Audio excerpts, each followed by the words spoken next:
Hey everyone, and welcome back to my YouTube channel. I'm Melissa with DIY with Melissa.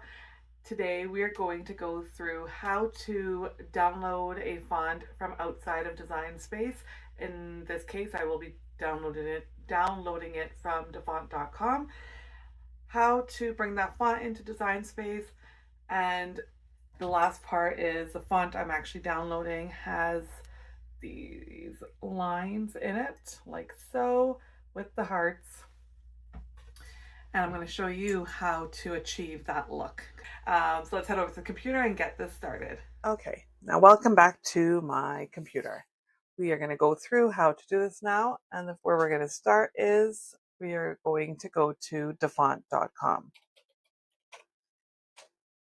Once we're in dafont.com, I found the Joseph Sophia font under calligraphy, and this is the one I downloaded. You can actually open it and test out the name that you would like, and you'll see that it's only showing the name with no squiggly lines. So we're going to hit on download. Now do remember, I do have this font already downloaded. Go to your downloads and you're going to right click on your zip folder and extract it. I actually have a location, and again, I'm not going to do this because I've already done it, but I do have a location on my desktop called fonts, and I just create a folder and I throw it in there.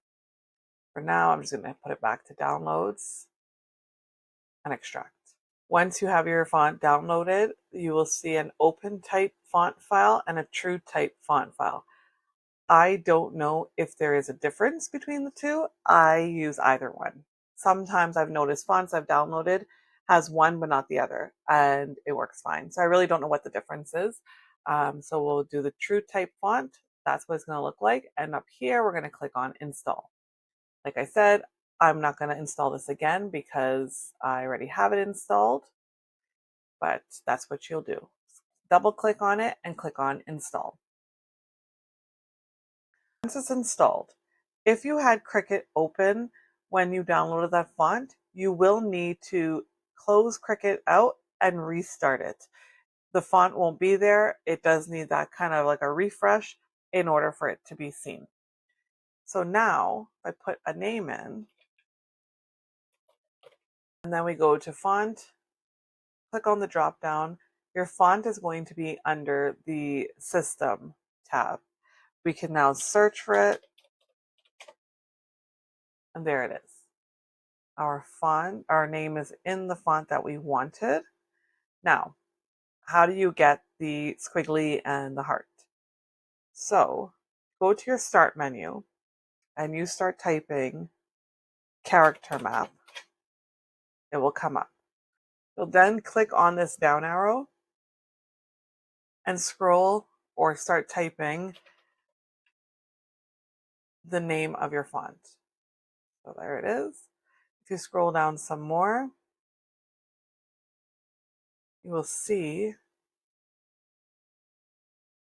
you have the letters with the heart attached to the end. And you also have the letters with the squiggly line in the front, also at the back. So where I'm going to start is the M will be this M with the line in the front. We'll click on select and copy. Once you're in Design Space, you're going to select your letter and hit Control V on your keyboard. That's what's going to paste it in. We'll go back to our character map, and we're going to grab the A. We're going to grab the A with the heart on it, delete what's there or select it, and then click on select so just the A comes up, and hit copy.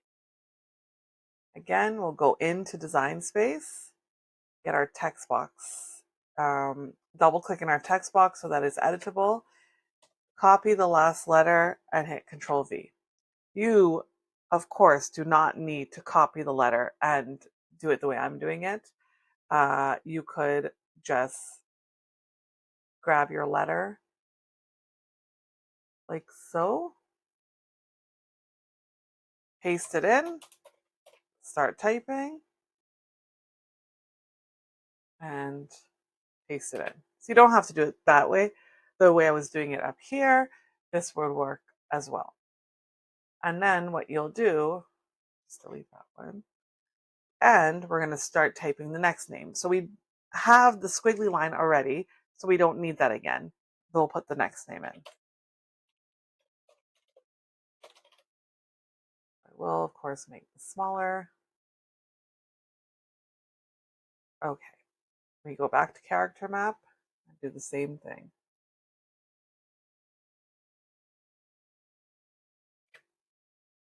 And then again, like that. And there you have it. You have all the names written out with the glyphs, or in my terminology, the squiggly lines and the hearts included.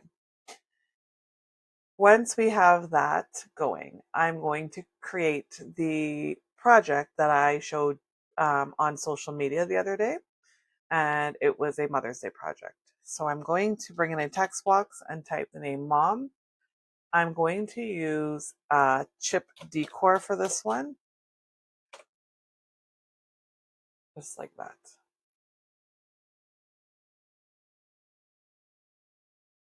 We'll make this bigger, change the color to whatever color you would like. I'm also going to change the color of this to actual black and not this like gray black almost, because I rather it that way. We're going to make this a little smaller. We're also going to bring it to front. So there you have it, your word mom and then the name of her children are there.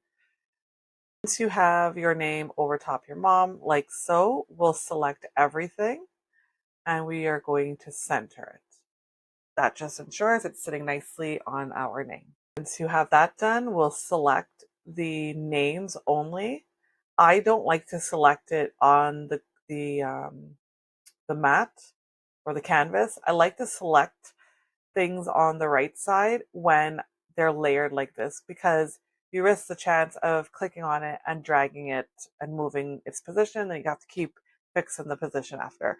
So my thoughts are select it on this side. That way nothing is being moved.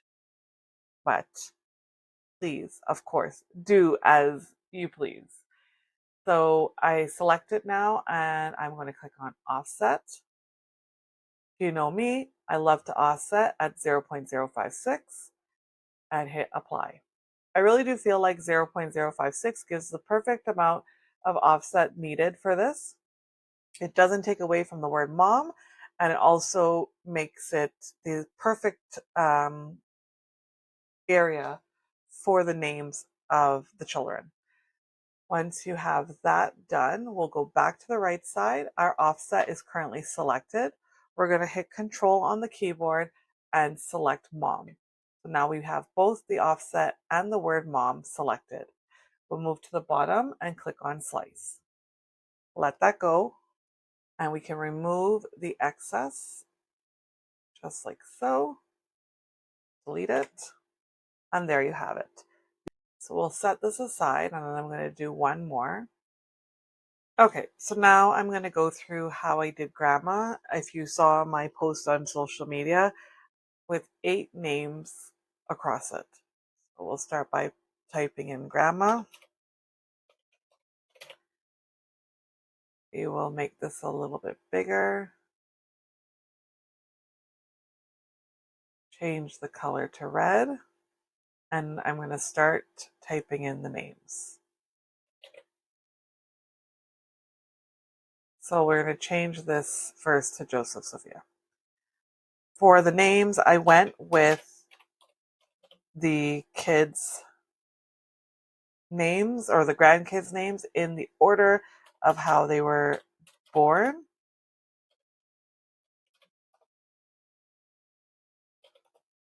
And I did them in 2 rows.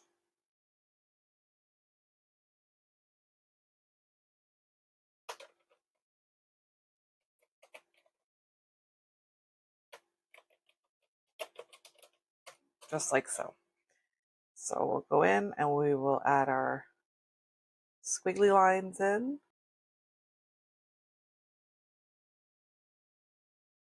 The kids' names in our family, a lot of them end with A's. So I think what I'm going to do, because I think it will work, is just throw these in. That has to just be a regular A.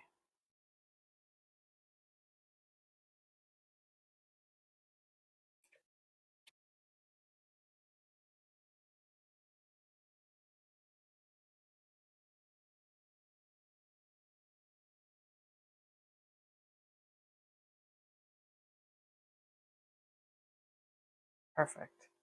Okay, once all the names are set the way you like it, my top line is a little bit longer than my bottom line. So I'm going to grab the two and just align. Once all your names are set, we are going to change our color to black. And I'm going to just drag this up here. I now have grouped everything. Once I was happy with it, I've grouped it so it's now one piece. I'll put it onto the name grandma like that, select everything and center. So we'll select the group again and offset it at 0.056. Click on apply. We're going to select the offset and the word grandma, and we're going to hit slice. Let it do its thing. It will take a second or two, but it will work. And there you have it. You can then group everything, or not group everything, but group your two names, select everything, and center horizontally. The last thing I did was, actually, before I do that, I added a text box and I put in established and the year of the first child's birthday. I'll change that to times. I'll just duplicate that and change the date.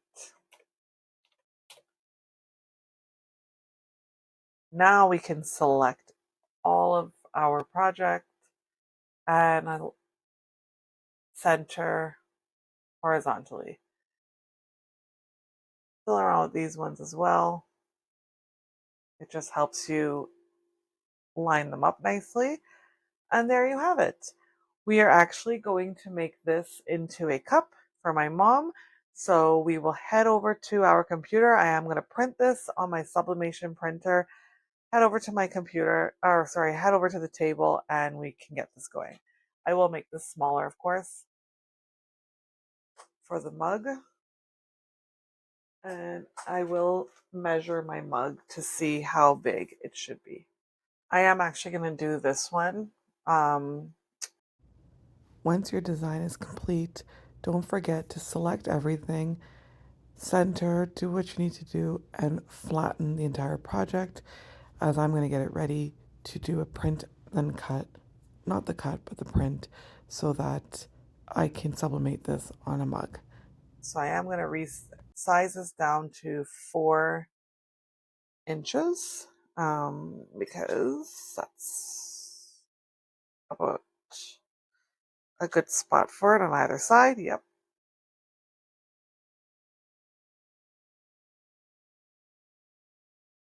When you send to printer, the sublimation printer I have is an actual sublimation printer.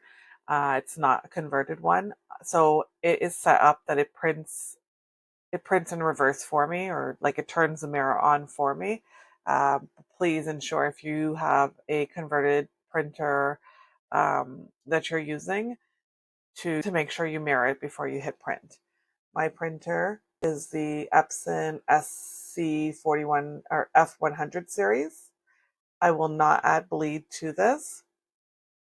And I don't need to use a system dialog box because it does print pretty well. And I'm going to hit print and get this printed.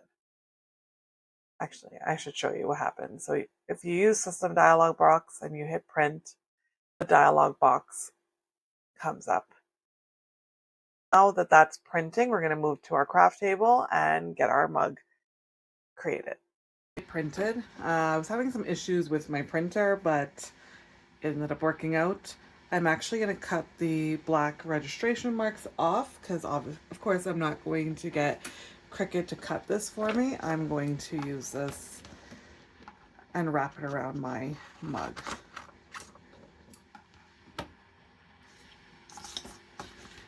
So we'll just cut it like so, just like that. Once it's cut down to size, I have my heat protected tape here. This gadget is amazing. When you turn this part, it creates these small pieces for you. I'll show you the other one. There we go. And not only that, but if you need longer pieces, and it has this side here that cuts the strips off. Also, this is going to be one of your best friends when you are sublimating on mugs. We have our Cricut 15-ounce mug here, and we're just going to go like so over it just to make sure any debris is removed. Put your design onto your mug as straight as possible. And this is why I really like to do the whole thing like this, because it, I don't have to be placing it here and then placing it here. Am I doing it straight? And looking at it, the top edge is my straight edge, so I'm just making sure it looks pretty even around here, and it does.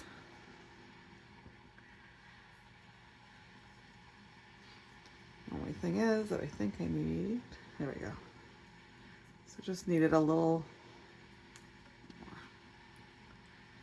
I'm trying to make it as even as possible from the handle to the design. I'm the same here, so I think that looks pretty good.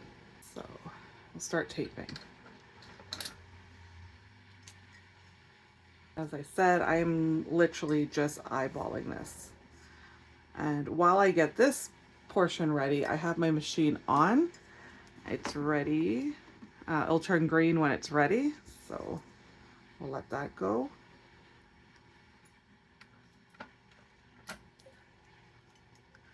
Perfect. So you want this to be as tight as possible, as even as possible off the top. You could probably measure a few spaces, but then it looks pretty good.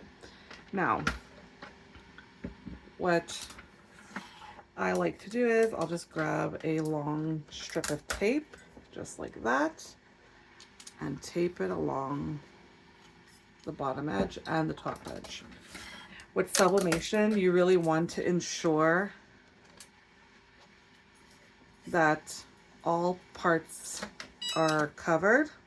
Our machine is now ready with tape, just so you have no blowouts. The tape dispenser and the tape I got from Amazon, of course. I will link it to my Amazon storefront for you. And there you have it. So the entire thing is taped up nice and tight. We're going to set this aside. You're going to put your mug into your mug press. And what I'm trying to do, and I will take the camera down and show you, but I'm trying to ensure that the entire design is in the mug press. And I'll take the camera down and I'll show you what I mean in just a second. I'm going to start this though. Just like that. This is what I was talking about. When it opens up, you'll be able to see it better. But I'm just making sure that the entire design is on that side and this side of the mug press, actually. There we go. So nothing is sticking out in the spot where it's not pressing with the heat. So the mug press is just set. You do just press the button and it starts going. Press the button, it heats up. When you close this, the dots will start lighting up and going across. In the meantime, I like to get my heat resistant pad and gloves ready because this is going to be super hot when it's done. All right, I have my heat resistant gloves and my mat. I use this mat to press my t-shirt sometimes, and we'll be back once this is finished. Okay, it is complete. So we're gonna open this guy up. double check your handle. You don't want to burn yourself. This really gets hot. And look at your design. I will put my glove on. You'll see, you can see the design through the paper, and that is usually a good sign that your sublimation went really well. So as you can see, we can see it through. We weren't able to see it like that before. I'm just gonna grab a corner. Be very careful when you're doing this part. I will sometimes, I should have done this on the other hand. I sometimes do try to use my weeding tool, but be careful because you could potentially scratch your mug. And if you're using a gray mug or black mug or something of that sort, you're going to have issues. And it's actually noticeable on the white mugs as well. And there you have it. It looks so good. Now you can see right here where it didn't press, and I probably should have turned in, let it press a little bit longer. But you know what? It looks really good. And that's it. Okay, I really hope you enjoyed that tutorial. I enjoyed going through it with you all. I know I posted bits and pieces of this on social media, but of course I'm limited to 90 seconds. So now you have the entire video. You can pause and fast forward, rewind as much as you see fit.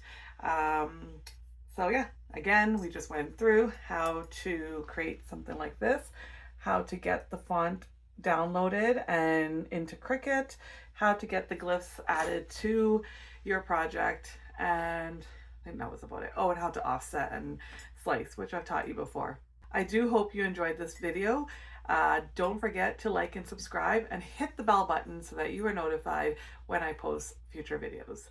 Have a fantastic week. Until next week, happy crafting.